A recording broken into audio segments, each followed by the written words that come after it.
রাসূল পাক সাল্লাল্লাহু আলাইহি ওয়াসাল্লাম ঘোষণা করেছেন।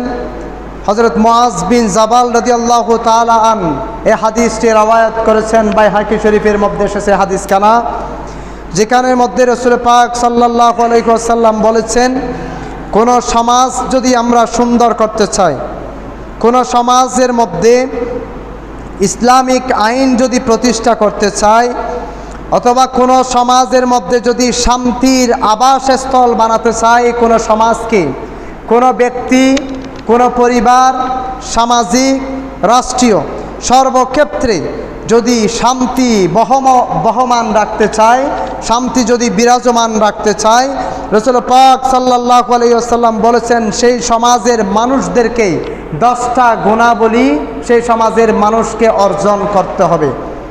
রাসূল পাক সাল্লাল্লাহু আলাইহি ওয়াসাল্লাম বলতেছেন, কোন সমাজ যদি সুন্দর করতে চায়, সমাজের মানুষ যদি নিরাপদ থাকতে চায়, সমাজে যদি শান্তির সাথে বসবাস করতে চায়, রাসূল পাক সাল্লাল্লাহু আলাইহি ওয়াসাল্লাম বলতেছেন সেই সমাজের মানুষদেরকে 4টি অভ্যাস সেই সমাজের মানুষের মধ্যে বাস্তবায়ন করতে হবে, জারি করতে হবে। কয়টি অভ্যাস বললাম? 10টি অভ্যাস সেই সমাজের মানুষের মধ্যে জারি করতে হবে।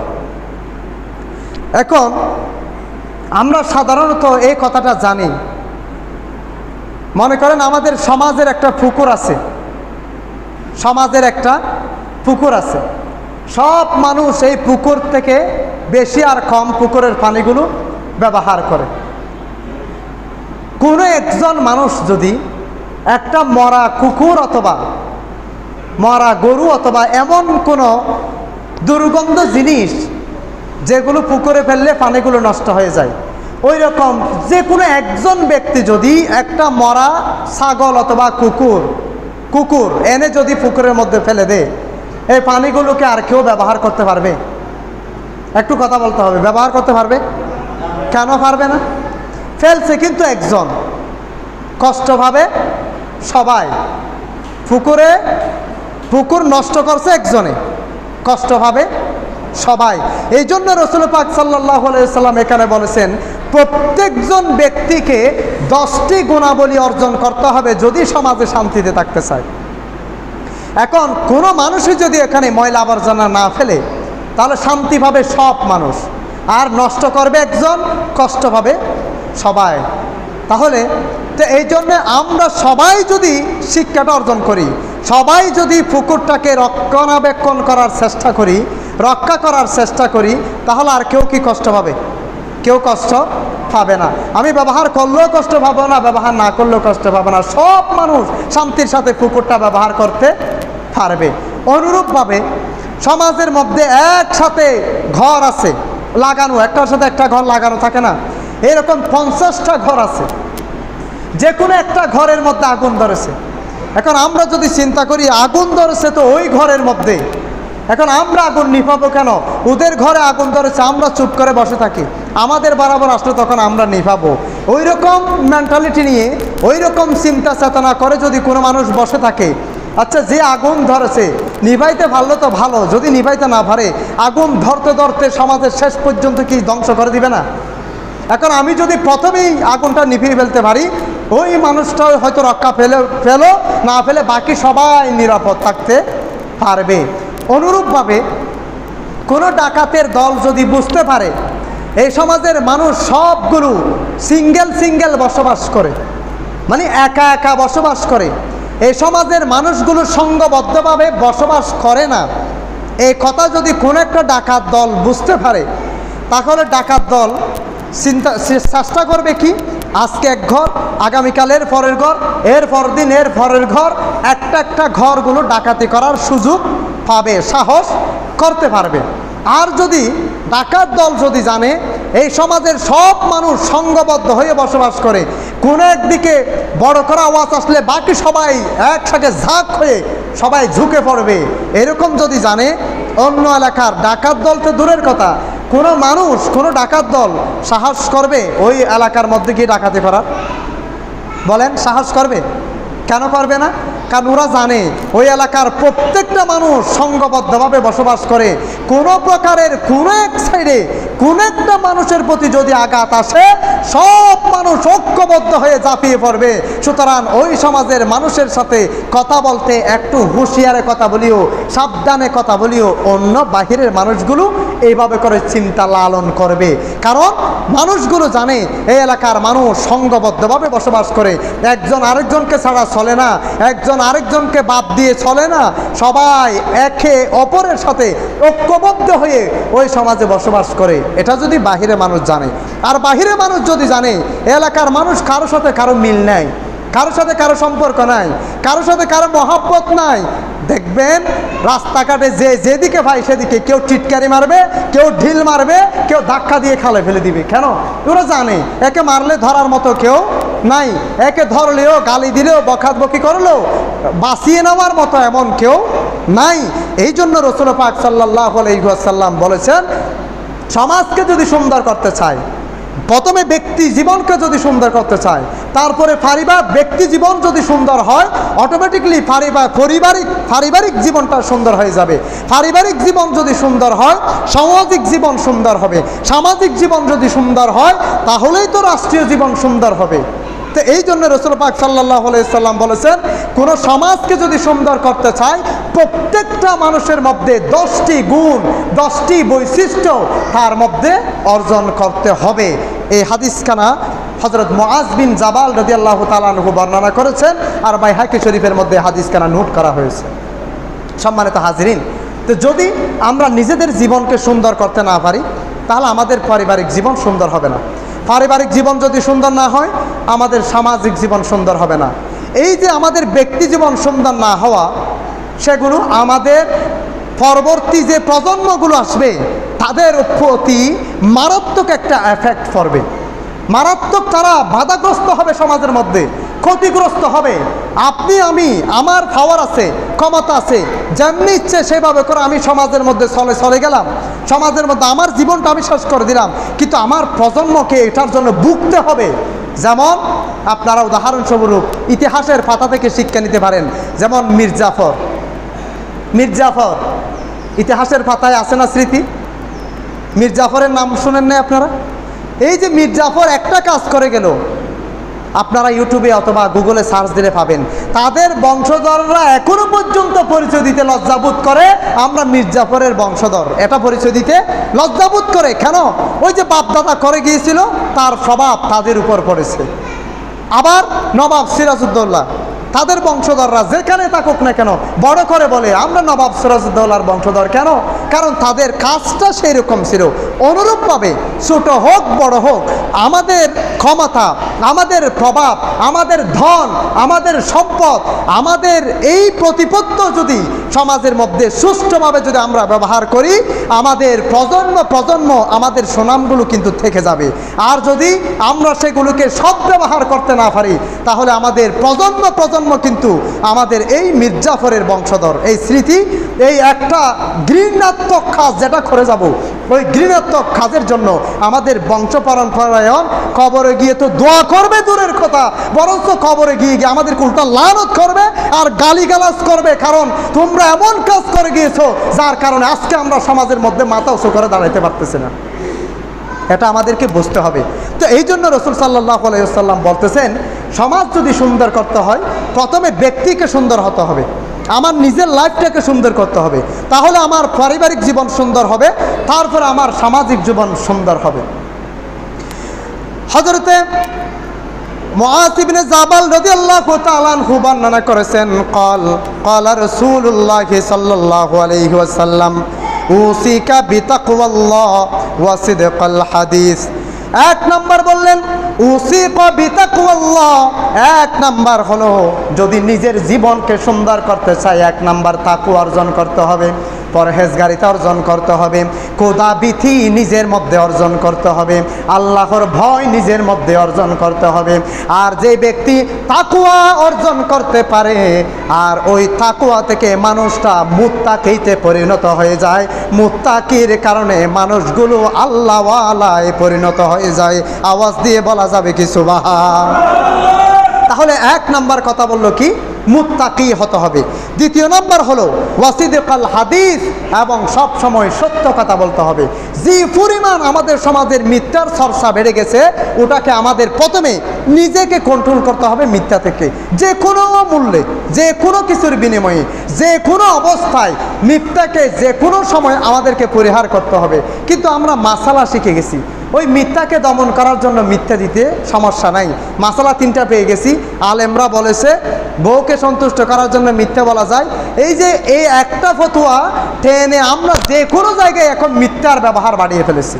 ওই সমস্ত মিথ্যা থেকে আমাদেরকে কন্ট্রোল করতে হবে, নিজেদেরকে সাবধান করতে হবে, নিজেদেরকে চেঞ্জ করতে হবে, মিথ্যা থেকে পরিবর্তন করতে হবে। তাহলেই তো আমি আমার পরিবারকে মিথ্যা থেকে বাঁচাতে পারবো। আর পরিবার যখন মিথ্যা থেকে বাঁচবে, তার প্রভাব সমাজের মধ্যে পড়বে। এখন আমি যখন প্রতিনিয়ত মিথ্যে কথাই বলে যাব, তখন মানুষ বলবে নিজেই তো মিথ্যে কথা বলে। কারণ আমার একজন বন্ধু থাকবে না, আমার বন্ধুর আরেকজন বন্ধু আছে না, এর আরেকজন ক্লোজ বন্ধু আছে না। মানুষ অন্য কেউ যদি আমার সম্পর্কে না জানেও, আমার বন্ধু কিন্তু আমার সম্পর্কে ভালো করে জানবে। তখন আমি মিথ্যে বলি কিংবা সত্য বলি, বন্ধুর কাছে তো সেটা প্রকাশ হবেই। অথবা মিথ্যে বলি নাকি সত্য বলি, আমার পরিবারের কাছে তো সেটা প্রকাশ পাবেই। তো আমার পরিবার যখন বুঝতে পারবে এই মানুষটা মিথ্যে কথা বলে, তাহলে আমার পরিবারেও মিথ্যে কথা বলবে, এটা স্বাভাবিক কথা। তো আমার রাস্তা আমার পরিবার থেকে উঠে যাবে। তো অনুরূপ আমি যদি সত্য বলি, আমার পরিবার বলবে না, যে কোনো মুহূর্তে এই মানুষটা মিথ্যে বলতে পারে না, তাহলে একটা আসর আমার পরিবারে পড়বে। তখন ওরা চিন্তা করবে, যেখানে আমাদের পরিবারের মূল অভিভাবক এক বিন্দু পরিমাণ মিথ্যে কথা বলে না, আমরা কিভাবে মিথ্যে বলবো? তাহলে পরিবারের মধ্যে সত্যের একটা আসর পড়বে, সেখান থেকে সমাজের মধ্যে একটা সত্যের আসর পড়বে। এরপরে হচ্ছে 3য় নম্বর, ওয়াফা আল আহদি। রাসূল পাক সাল্লাল্লাহু আলাইহি সাল্লাম বললেন, ওয়াদা পূরণ করতে হবে। সবচেয়ে জঘন্যতম, এটা গত ঈদের দিনও বলেছিলাম, এই 3টি বলার সময় সবচেয়ে মারাত্মক আকার যেটা ধারণ করেছে সেটা হচ্ছে ওয়াদা। যে কোনো বললে আমরা কিন্তু ওয়াদা ঠিক রাখি না। শতকরা 98% বর্তমান সমাজে আমরা ওয়াদা ঠিক রাখতেছি না। সেটা আলেম হোক, সেটা সাধারণ মানুষ হোক, সেটা মুরব্বী হোক, সেটা ইয়ং বয়সী হোক, সেটা ছোট হোক, যে কোনো বললে আমরা কিন্তু ওয়াদা ঠিক রাখতে বর্তমানে প্রস্তুত নয়, অভ্যস্ত নয়। কারণ আমরা যে কোনো কিছুর মূল্যে একটা কাজ রাখতে পারবো 10 দিন, আমরা তাকে বললাম 5 দিনের। এখন আমার ওয়াদাটা আমি ঠিক রাখতে পারলাম না। অথচ ওয়াদা ঠিক না রাখা এটা মুনাফিকের আলামতের মধ্যে অন্যতম একটা, কথা দিয়ে কথা না রাখা। এরপরে হচ্ছে, যেমন আপনি কারো থেকে টাকা নিলেন, ধার নিলেন, বললেন ভাই আমাকে 1 লক্ষ টাকা দাও, আমি তোমাকে 1 মাস পরে দিয়ে দিব। কি 1 মাস? এটা বছর বছর শেষ হয়ে যায়, আপনি ওয়াদাটা ঠিক রাখলেন না। তাহলে 4র্থ নাম্বার হলো আমানত যথাস্থানে পৌঁছিয়ে দেওয়া। এই যে এখানে আরেকটা কথা আছে, যখন আমরা বাহির থেকে, বিদেশ থেকে কোনো মানুষ যদি আপনাকে সরাসরি কিছু টাকা দেয়, ব্যাংকের মাধ্যমে পাঠালে সেটা হচ্ছে ভিন্ন কথা। সরাসরি আপনার জন্য টাকা পাঠালো, আপনাকে দিয়ে পাঠালো, আমার এই টাকাগুলো আমার পরিবারে পৌঁছে দিও। এখন আপনি কী করলেন, ওর টাকাগুলো আপনার টাকার সাথে মিক্স করে ফেললেন, বাসায় এসে আপনার থেকে টাকাগুলো আপনি ভেঙে দিয়ে দিয়েছেন। তাহলে আপনার আমানতটা যথাস্থানে পৌঁছানো হলো না। আমানত কেমনে পৌঁছাইতে হয়?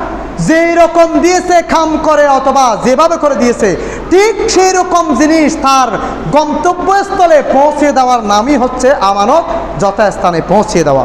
সম্মানিত হাজিরিন, তাহলে 5ম নাম্বার হলো আমানত খেয়ানত করা যাবে না। তাহলে একসাথে 2টা কথা বলেছি। 1 নাম্বার তাকওয়ার পথ অবলম্বন করতে হবে। 2য় নাম্বার বললাম সত্য কথা আমাদের নিজেদের মধ্যে বিরাজমান রাখতে হবে, নিজেদেরকে সত্যের প্রতি প্রতিষ্ঠা করতে হবে। তাহলে সত্যের প্রভাব আমার পরিবারের মধ্যে বাস্তবায়িত হবে, পরিবারে হলেই সমাজের মধ্যে বাস্তবায়িত হবে।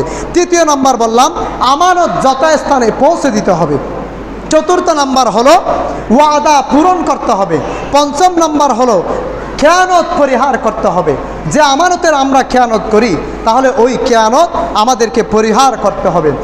6ষ্ঠ নাম্বার বিষয় হলো আমাদেরকে প্রতিবেশীর প্রতি খেয়াল রাখতে হবে। এই কথাটা একটু খেয়াল করেন। প্রতিবেশীর হক আমরা কতটুকু আদায় করতেছি? প্রতিবেশী কাকে বলে? এখন আমি মানুষটা শহরে বসবাস করি, শহরে থাকি, আমার ইনকাম শহরে, উপার্জন শহরে, থাকি শহরে, বাসা শহরে। প্রতিবেশী কারা? প্রতিবেশী আমার শহরের চতুর্পাশে যারা আছে মূলত ওরাই হলো প্রতিবেশী। তাহলে আমার সমাজের গুলো কি? ওরা তো আমার আত্মীয়, এরা আমার আত্মীয়। এক নম্বর দেখেন, যদি আমি শহর অসুস্থ হয়ে যাই, গ্রাম থেকে মানুষ গিয়ে শহর আমাকে মেডিকেলে নিবে, নাকি তাৎক্ষণিক যারা আমার প্রতিবেশী আশেপাশে আছে তারাই আমাকে উপকার করবে, নাকি তারাই আমাকে মেডিকেলে নেবে? বুঝতে হবে আমি যেইখানে বসবাস করি, যেই জায়গার মধ্যে থাকি, যেখানে মধ্যে আমার বসবাস, যেখানে আমার উপার্জন, ওরাই হলো আমার প্রতিবেশী। আমার প্রতিবেশী কোন অবস্থার মধ্যে রয়েছে ওই বিষয়ে আমাকে খেয়াল রাখতে হবে। যেমন একটা মানুষ আমার এই সমাজের মধ্যে বসবাস করে, ওই মানুষটাকে এই সমাজের প্রত্যেকটা বিষয়ের ক্ষেত্রে আল্লাহ পাক কিয়ামতের ক্ষেত্রে, কিয়ামতের মাঠে জিজ্ঞেস করবে তোমার প্রতিবেশীর হক কতটুকু তুমি আদায় করেছো, নাকি বাহিরে বাহিরে গিয়ে ওই হাতেম তাই উপাধি পাওয়ার জন্যে, দানবীর উপাধি পাওয়ার জন্যে বাহিরের সমাজের মধ্যে গিয়ে তুমি বিশাল অঙ্কের টাকা দান করেছো, অথচ তোমার প্রতিবেশী উপবাস ছিল, কোনোদিন কি খবর নিয়েছো? তোমার প্রতিবেশী উপবাস, তোমার প্রতিবেশী রোগে আক্রান্ত হয়ে ভুগতেছে, তার কোনোদিন খবর নিয়েছো? নাকি বাহিরে গিয়ে তোমার টাকা বিলীন করে দিয়েছো সেখানে দানবীর উপাধি পাওয়ার জন্যে? আল্লাহ পাকের কাছে এই জিনিসটা দিতে হবে। তাহলে এই প্রতিবেশীর হক সম্পর্কে আমাদেরকে জানতে হবে। এরপরে 7 নম্বর হলো এতিমের হক আদায় করতে হবে। সমাজে বর্তমানে সবচেয়ে অবহেলিত হচ্ছে এতিমগণ। কিভাবে?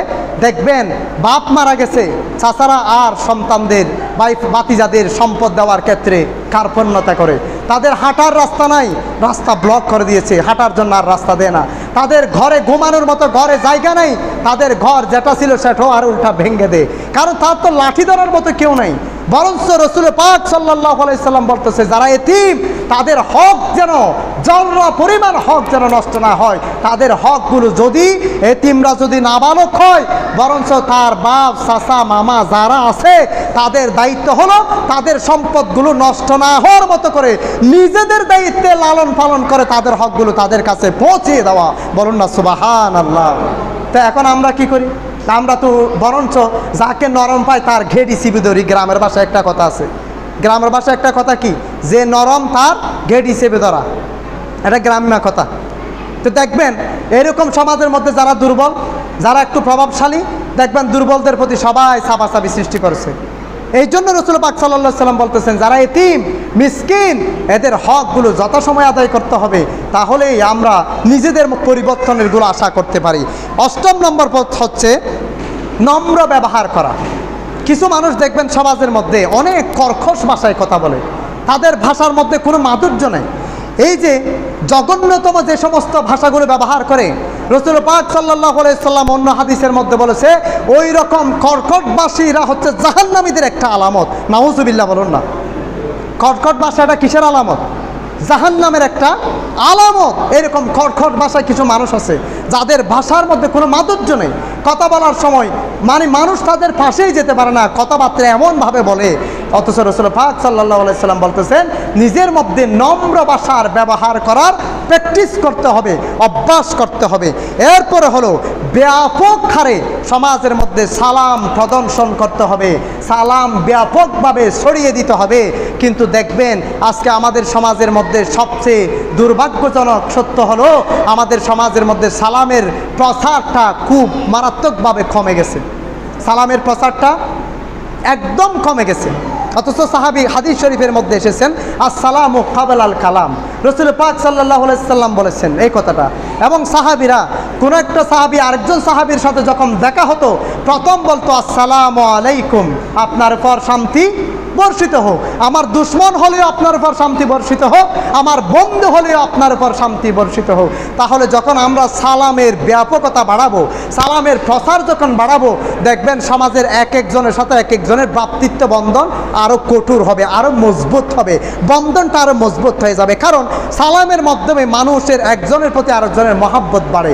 যতই আপনি আপনার সাথে শত্রুতামি থাকুক না কেন, আপনি যখন বলবেন আসসালামু আলাইকুম, আপনার উপর শান্তি রহমত বর্ষিত হোক, আল্লাহ সুবহানাহু ওয়া তাআলার পক্ষ থেকে রহমতের সাথে মহব্বত সৃষ্টি করে দিবেন। কে বলেন না? কে সৃষ্টি করে দিবেন? আমার আল্লাহ তাআলা। এই জন্য সমাজের মধ্যে ব্যাপক হারে সালাম বাড়াতে হবে, ছোট হোক বড় হোক, সবাইকে বেশি বেশি করে সালামের প্রচার করতে হবে। যেমনিভাবে বাহির থেকে কোনো মানুষ আসলে আমরা কিন্তু ব্যাপকভাবে সালাম দিই, ওই মানুষের সাথে খুব নম্র ব্যবহার করি, ভদ্র ব্যবহার করি, যেন আমার ভিতরে যদি কোনো প্রকারের খারাপই থাকেও আমরা বাকিরে মানুষটার সাথে খুব নম্রভাবে শিষ্টাচারের সাথে আমরা চলাফেরা করি। অনুরূপভাবে সমাজের প্রত্যেকটা মানুষের ক্ষেত্রে এইভাবে করে সালামের ব্যাপকতা বাড়াতে হবে। বড়দেরকে মুরব্বীদেরকে দেখলেই সম্মান করতে হবে। আমি পুকুরের সিঁড়িতে বসে আছি, মুরব্বীরা হেঁটে এদিকে আসতেছে, আমাকে ওই জায়গাটা ছেড়ে দিতে হবে, তাহলেই তো আমাদের প্রতি মুরব্বীদের একটা স্নেহ বাড়বে। এখন আমি যদি বেয়াদবের মতো আচরণ করি, আমি যদি বলি আমি তো তার থেকে খাই না, এরকম শব্দ আমাদের কানে আসে। আমি কি এর টাকা দিয়ে চলি, এর খাবার দিয়ে আমরা চলি, একে আমার ভরণ পোষণ করে, একে আমার লালন পালন করে, ওকে দেখলে আমাকে সরতে হবে কেন, এরকম কিছু শব্দ আমরা শুনতে পাই। ওই সমস্ত শব্দের কারণে সমাজের মধ্যে আদব কায়দা থাকবে না। যদি আদব কায়দা না থাকে, যেমন দেখেন আমার বয়স 30 বছর, আমি আমার 2 বছরের সিনিয়র একজনকে দেখলাম, তাকে দেখার পরে যদি আমি সরে যাই, জায়গাটা যদি আমি করে দিই, ওই আমার ছোটোটা ঠিক অনুরূপভাবে আমাকে দেখার পরে আমাকে জায়গাটা করে দিবে, কারণ সে আমার থেকে শিখেছে। সে বলবে না, হুজুর তো তার 2 বছরের সিনিয়র একজনকে দেখার পরে জায়গাটা ছেড়ে দিল, তাহলে হুজুর আসতেছে আবার আমি জায়গাটা ছেড়ে দিই। তা আমাদেরকে সম্মান, ভদ্রতা, শিষ্টাচার, নম্রতা এইভাবে করে সমাজের মধ্যে প্রতিষ্ঠা করতে হবে। আমি যদি গাঁটঠারামি করে বসে থাকি, আমি যদি আমার মুরব্বীদেরকে সম্মান না দিই, তাহলে আমার ছোটরাও আমাকে সম্মান দিবে না। শিখেছে সেরকম, যেরকম আমি শিখাবো সেরকমই হবে। তাহলে এই জন্য আমাদেরকে সালামের প্রসার বেশি বেশি বাড়াতে হবে এবং বেশি বেশি করে একজন আরেকজনের প্রতি শ্রদ্ধাশীল হতে হবে, সম্মান জানাতে হবে, একজনের প্রতি আরেকজনের মহাব্বত বাড়াতে হবে। তাহলে বাইহাকি শরীফের হাদিস অনুযায়ী রাসূল পাক সাল্লাল্লাহু আলাইহি ওয়াসাল্লাম বলতেছেন, কোনো ব্যক্তি জীবন যদি সুন্দর করতে চায়, পরিবার জীবন যদি সুন্দর করতে চায়, সামাজিক জীবন যদি আমরা সুন্দর করতে চাই, তাহলে আমাদেরকে এই 10টি পথ আমাদেরকে অবলম্বন করতে হবে। সম্মানিত হাজিরিন, আমি এক বাক্য করে এই 10টি কথা আরেকবার আপনাদেরকে স্মরণার্থে বলি। 1 নম্বর হলো আমাদেরকে তাকওয়ার পথ অবলম্বন করতে হবে, অর্থাৎ আল্লাহ সুবহানাহু ওয়া তাআলার আদেশগুলো মেনে নামাজ, রোজা, হজ, যাকাত, যেই সমস্ত তাকওয়ার কাজ রয়েছে এগুলো করতে হবে। 2 নম্বর হলো আমাদেরকে সদা সর্বদা সত্য কথা বলতে হবে, যে কোনো মুহূর্তে যে কোনো সময় সত্য কথা আমাদেরকে বলতে হবে ব্যক্তিগতভাবে। 3 নম্বর কথা হলো আমাদেরকে ওয়াদা পূরণ করতে হবে। ওয়াদা যেটা পূরণ করতে পারবো না, ওই রকম ওয়াদা থেকে আমাদেরকে সরে আসতে হবে। পূরণ করতে পারবো, ওয়াদা দিতে হবে। ওয়াদা যেটা দিব, যে কোনো মূল্যে আমাদেরকে ওয়াদাটা বাস্তবায়ন করতে হবে। 4 নম্বর হলো যে কোনো মূল্যে আমানত যেগুলো নিব, ওই আমানতগুলো যথাস্থানে পৌঁছে দিতে হবে। এবং 5 নম্বর হলো আমানত খেয়ানত করা যাবে না। এবং 6 নম্বর হলো আমাদের প্রতিবেশীদের প্রতি আমাদেরকে খেয়াল রাখতে হবে। এবং 7 নম্বর হলো এতিমের প্রতি দয়া প্রদর্শন করতে হবে। যারা সমাজের মধ্যে দুর্বল, তাদের প্রতি আমাদেরকে দয়া প্রদর্শন করতে হবে, তাদের দিকে দেখতে হবে তারা কোনো দিক দিয়ে ক্ষতিগ্রস্ত হচ্ছে কিনা, তাদের প্রতি কোনো জুলুম করা হচ্ছে কিনা, ওই সমস্ত বিষয়গুলো আমাদেরকে দেখতে হবে। এবং 8 নম্বর হলো আমাদের ভাষার মধ্যে মাধুর্য আনতে হবে, নম্র ভাষায় কথা বলতে হবে। আমি যদি আমার যে কোনো বড় কিংবা ছোটদের সাথে ভদ্র ভাষায়, নম্র ভাষায় যদি আমরা কথা বলি, তাহলে আমরা ভালো ব্যবহার করলে ভালো ফল, ভালো ব্যবহারের আশা আমরা রাখতে পারবো। এরপরে বলল 9 নম্বর হলো ব্যাপকভাবে আমাদের সমাজের মধ্যে সালামের প্রচার করতে হবে। বড় হোক ছোট হোক, বেশি বেশি করে সালাম প্রচার করতে হবে। এখানে আরেকটা বিষয় বলে রাখি, মুরব্বীরা যদি ছোটদেরকে সালাম করে, এখানে একটা প্রভাব পড়ে। বিষয়টা হচ্ছে, ছোটদেরকে যখন আপনি 1 বার 2 বার সালাম দিবেন, তখন তার মেন্টালিটি একটা কাজ করবে, কিরে আমার মুরব্বী আমাকে সালাম দে, তাহলে আরেকবার থেকে আমি চেষ্টা করব উনি যখন সালাম না দেয় আমি যেন আগে দিয়ে দিতে পারি। অবশ্যই সালামের জন্য বড় ছোট নাই, কিন্তু আপনি যখন ছোটদেরকে সালাম দিবেন, নিজে নিজে লজ্জিত হয়ে বাধ্য হবে সে আপনাকে দেখা মাত্র সালাম দিতে, না হলে আপনি যে সালাম দিয়ে দিবেন তার ভিতরে ওই ফিলিংসটা একটু কাজ করবে। এরপরে হলো আমাদেরকে বিনয়তার সাথে, নম্রতার সাথে, ভদ্রতার সাথে সমাজের মধ্যে বসবাস করতে হবে। রাসূল পাক সাল্লাল্লাহু আলাইহি সাল্লাম বলেছেন যে এই 10টি কাজ যে সমাজের ব্যক্তিরা ব্যক্তিরা অর্জন করতে পারবে, ওই সমাজে অবশ্যই শান্তি বহমান থাকবে, শান্তি বিরাজ করবে। আল্লাহ সুবহানাহু ওয়া তাআলা এই 10টি কথা আমি গুনাহগার সহ আমার সকল মুসল্লি ভাইদেরকে, বড় থেকে ছোট সবাইকে আমল করার তৌফিক দান করুক। সকলে বলেন আল্লাহুম্মা আমিন। সম্মান